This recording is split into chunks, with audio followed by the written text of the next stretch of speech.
Well, it was a game of two halves in many ways. My name is Stephen Dawes. This is Palace to the Core.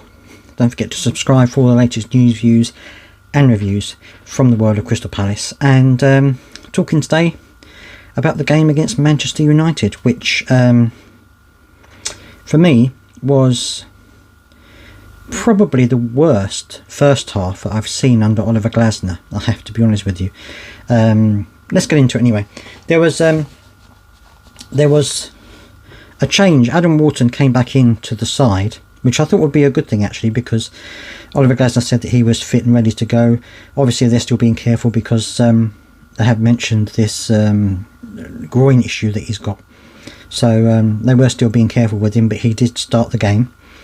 Apart from that, it was a very similar side, and it was Wharton and Kamada in the middle. So I was interested to see how that pairing would work out. And really, from the very beginning of the game, it was evident that it wasn't really working out.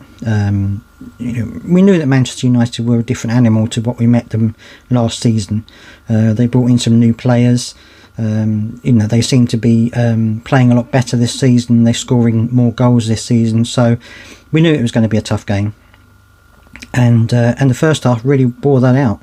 When we looked at it, it was pretty much all Manchester United most of the time in the first half. We very rarely got chance to pass the ball around, very rarely got chance to get on the ball, and when we did, more often than not, we gave the ball away, which was very costly for us.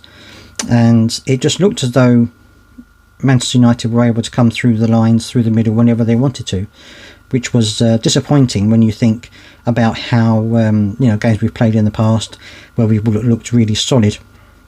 Now obviously Cheick Doucouré, I think, is pivotal in the middle for us. I think he is a very important role there, and I don't think that Kamada is the answer to being in the middle there. I mean, he didn't have a bad game, but he did give the ball away a little bit. He wasn't as he didn't have the authority or the physicality, shall we say, that Doucouré has in the middle.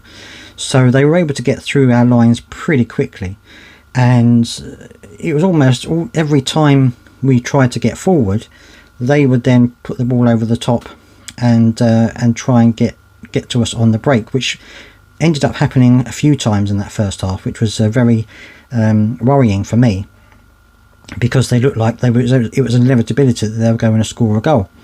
And they even had two efforts hit the post, which was, I think one was Garnacho hit it and it hit the post, then it came out to Fernandez, who also hit the bar. So it was a bit difficult to watch at sometimes. I mean, Dean Henderson was the man of the match for me, and there's no reason, there's every reason to say that's the case, because he made a number of very good saves, especially the first half, and kept us in the game. Definitely kept us in the game. If he hadn't been on form, we could have easily been 2 or 3 down by half time.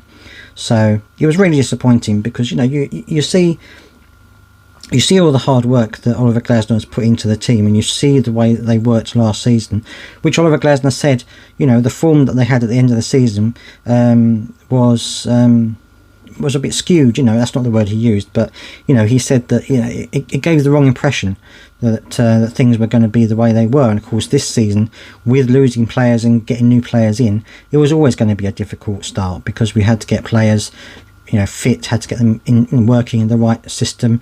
They didn't have a huge amount of pre-season, and and when you think about the players we lost Anderson, we lost Elise, and we lost Ayew from the first team.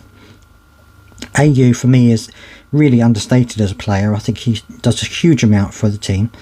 Anderson, I think, had a good partnership with Gueye at the back, and even though he's made a few mistakes early on this season, I think he's still a very good defender. And of course, Elise, I mean, look what Elise is doing for Bayern Munich. I mean, he is scoring for fun up there. So those are 3 very important players for me that we've missed, and we've brought in good players to replace them. But of course, it's going to take time for them to get used to the way we are playing. So first half was awful, apart from maybe the last 5 minutes when we seemed to get a bit of a hold on the game. We had nothing. We weren't posing any kind of a threat for them, and it was very difficult to watch. So half-time came and there was a change. Adam Wharton came off and Lerma came on, which I felt was a good decision, because I felt that Lerma was a bit more physical in there and was able to have more of an effect in the middle there. And also, of course, he's a runner and things like that. I don't think Adam Wharton had his best game. Maybe he still isn't quite fit enough, I don't know.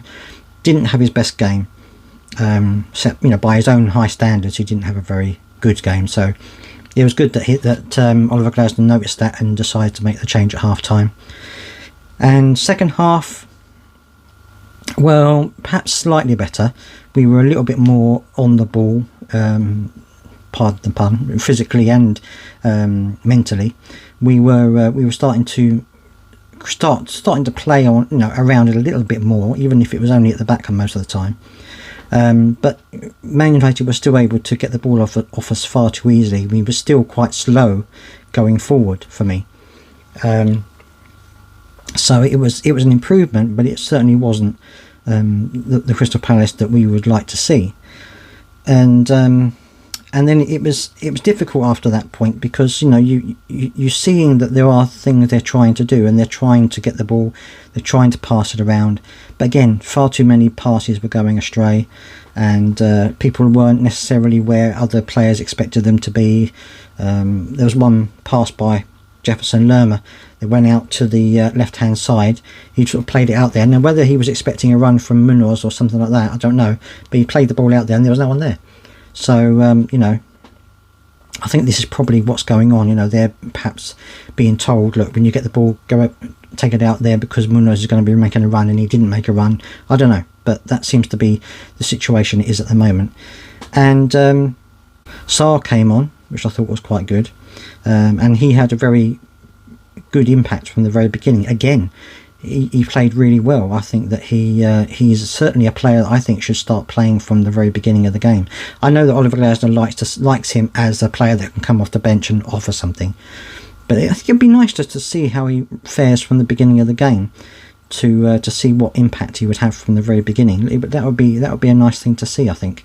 He also brought on Will Hughes, who I thought had another good game. I mean, he is Will Hughes. He is the player that sits in the middle and works incredibly hard.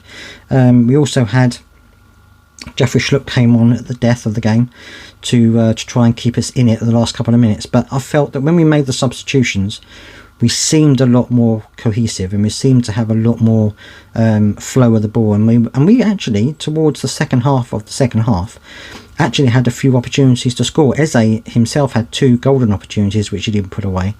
I think Eddie Nketiah had one as well that was saved by the keeper. And Sarr, I think, came in, and then Onana made a second very good save. So, we were creating chances once we made those substitutions. So it wasn't all doom and gloom, certainly. But and I'm pleased that Oliver Glasner, had the wherewithal to make those substitutions, and looked at it and thought about things and made the changes that were needed. But I do wonder whether he's trying to play players that playing Kamada in that area, that's not really his best spot. And I'm wondering whether he's trying to fit Kamada in because he wants to play him, but isn't putting him in the place where he should be. That's just my thought. And obviously we've got Trevor Chalobah to come back, and I think he may well have a starting point in this game. Not that Richard didn't play well. I thought Richards played well. I thought Lacroix played well. I thought he was doing his best to keep on top of Garnacho along with Munoz. Munoz seemed a little bit slow at the moment. He's not quite his usual self, if you know what I mean. And the commentators were saying that they think that that the team in general are a little bit lacking in confidence. And I'm wondering whether it's because we're seeing so many times when we go forward a quick counter attack and we're not able to deal with them very well. I'm wondering whether that's making us feel a little bit uneasy about going forward, because we know that actually when we do go forward we're at risk going backwards. I'm wondering whether that's starting to creep in a little bit, and whether we're getting a little bit scared of playing the way that Oliver Glasner wants us to play. But let me know your thoughts on that. I'd love to hear whether you think that could be the case, and indeed let me know what you think about the game in general. I'll be interested to hear your thoughts. And well, that's it. I hope that hope you're all having a good day, and I will see you in the next one.